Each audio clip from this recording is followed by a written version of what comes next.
This is Brett Suck's entry for the Fighting Lockpickers giveaway. He wants to see a lock being picked with something that isn't a lock pick. So how about a wooden coffee stirrer? He also asked for a shout out to another YouTube channel, so go and check out Tinny, aka Birken Bushcraft. He's a challenge lock maker extraordinaire. Legend has it picking his locks is the most fun you can have with your clothes on. There's a link in the description to his channel. Also, the Fighting Lock Picker wants to know, when I knew I was a lock picker. Well, that's a fucking hard question.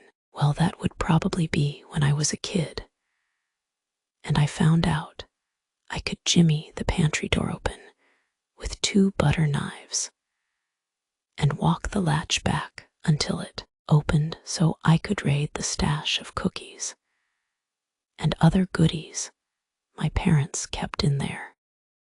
If you made it this far, thank you very much for watching and listening. I hope to see you on my next video.